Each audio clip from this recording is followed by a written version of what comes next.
तो सर मैं एक मध्यम परिवार से बिलोंग करता हूँ। आपको जानकर ये ताज्जुब होगा कि मैं इसी स्कूल का विद्यार्थी हूँ। पीयूष जी, जब मैं यहाँ पढ़ता था उस समय यहाँ 9 से 12 स्कूल चलता था। तो 9 से 12 जब स्कूल चलता था तो उस समय टीचर्स भी कम हुआ करते थे और जिनको पढ़ना होता था वो रुक जाते थे और जिनको नहीं पढ़ना होता था वो चल जाते थे। 8 अगस्त 2022 को एज ए प्रिंसिपल के रूप में मेरा पदस्थापन कठिन आत्मा विद्यालय में हुआ। तो मेरी पहली प्राथमिकता ये थी कि जो ये स्कूल की मेन बिल्डिंग है ये जीर्णशीर्ण अवस्था में है, तो पहले इसको दुरुस्त किया जाए।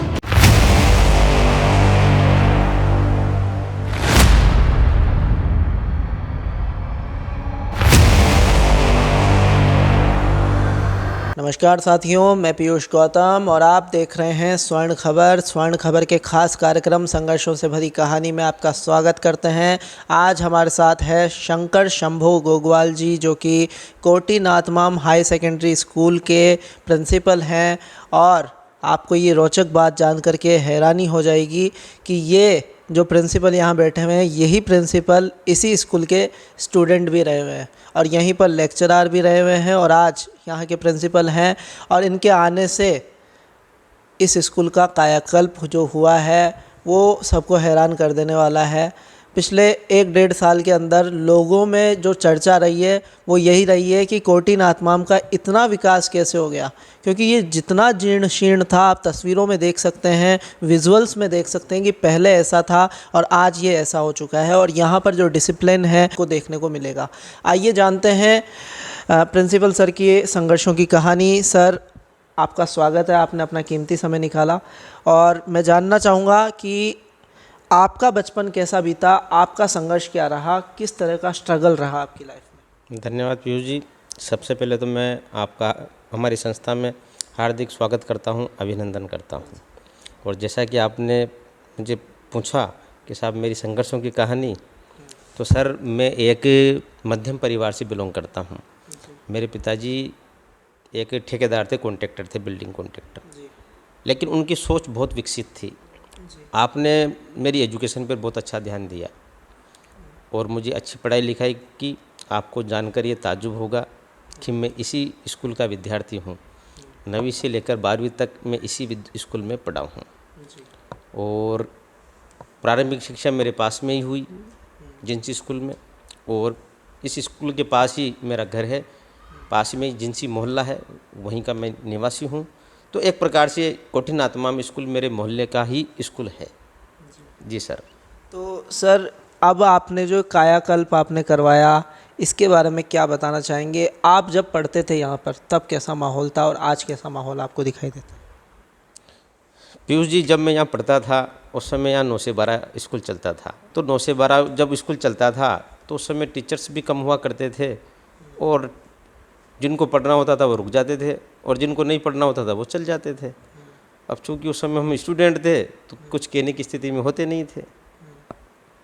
बाद में जब हम सरकारी सेवा में आए तो 2003 में मैं गवर्नमेंट स्कूल में प्रिंसिपल बना, वो लेक्चरर बना। मेरा पहला पोस्टिंग राजकीय उच्च माध्यमिक विद्यालय डिग्गी में हुआ और 2008 में मैंने अपना ट्रांसफ़र स्थानीय विद्यालय कोटी नाथमाम में करवा लिया। 2008 से लेकर 2015 तक मैं इसी स्कूल में पॉलिटिकल साइंस का लेक्चरर रहा। उस दौरान पढ़ाई का एक अच्छा माहौल था और बढ़िया चलता था, सब कुछ ठीक ठाक था। लेकिन जैसे समय के साथ बदलाव होता है, गार्जियंस की भी रुचि थोड़ी कम रही और थोड़ी रुचि बच्चों में भी घट गई, इसलिए धीरे धीरे बच्चे पलायन कर जाते थे। लेकिन मेरा सौभाग्य था कि मुझे दोबारा वापस इस स्कूल में आना था। तो 8 अगस्त 2022 को एज ए प्रिंसिपल के रूप में मेरा पदस्थापन कठिन आत्माम विद्यालय में हुआ। आते ही मैंने इसको एक चैलेंज के रूप में एक्सेप्ट किया कि ऊपर वाले ने कोई अवसर दिया हमें इस विद्यालय में आने का, तो अपन इस विद्यालय के लिए कुछ ना कुछ करें। तो मेरी पहली प्राथमिकता ये थी कि जो ये स्कूल की मेन बिल्डिंग है ये जीर्णशीर्ण अवस्था में है, तो पहले इसको दुरुस्त किया जाए।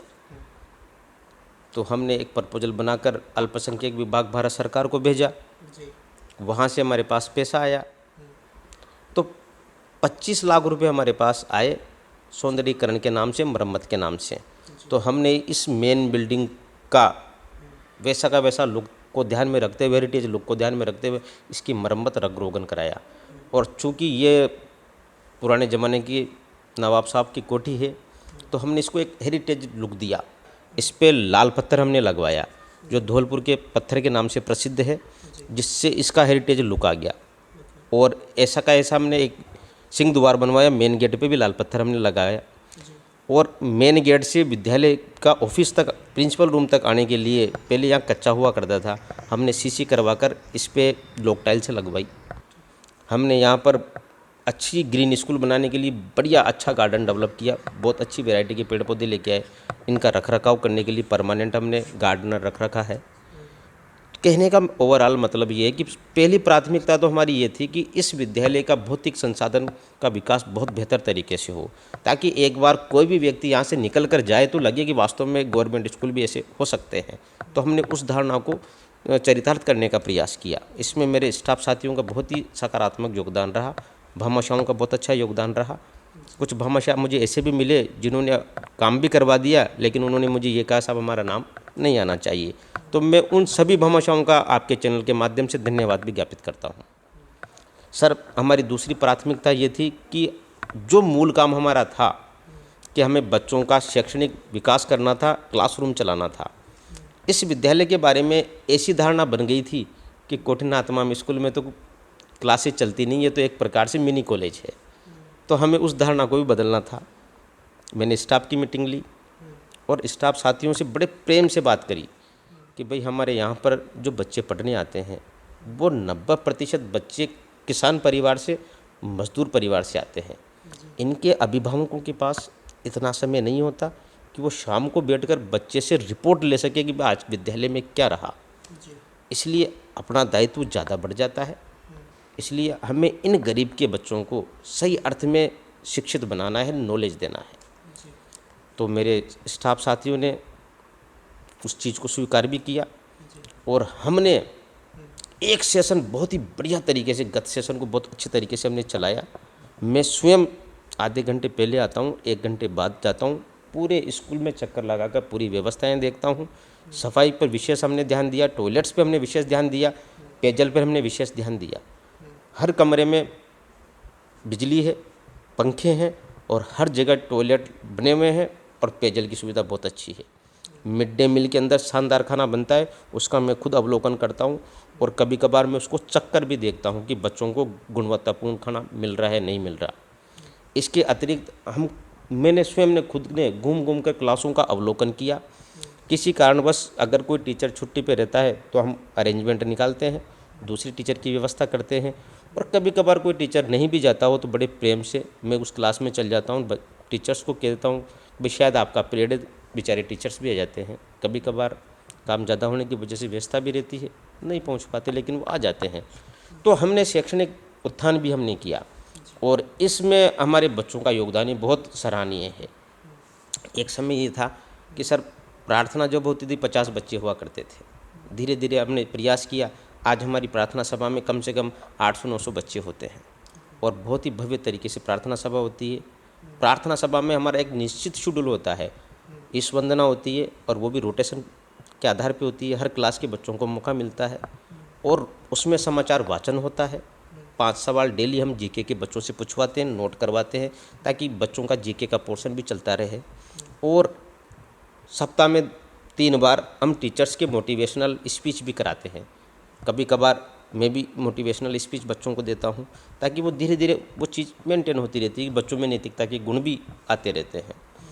और कहने का मतलब ये है कि एक हमारे सामने एक विडंबना जो आती है कि विभाग के माध्यम से कह सकते हो, सरकार के माध्यम से कह सकते हो, कि कुछ गैर शैक्षणिक कार्य भी हमारे ऊपर थोप दिए जाते हैं।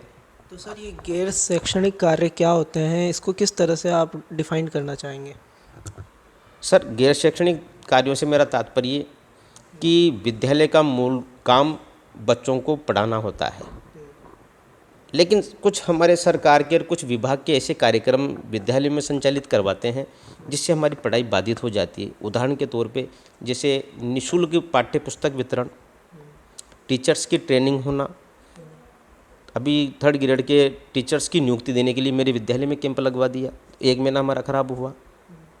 कह सकते हो कि लैपटॉप वितरण, स्कूटी वितरण योजना, ड्रेस वितरण योजना, निःशुल्क ड्रेस वितरण योजना।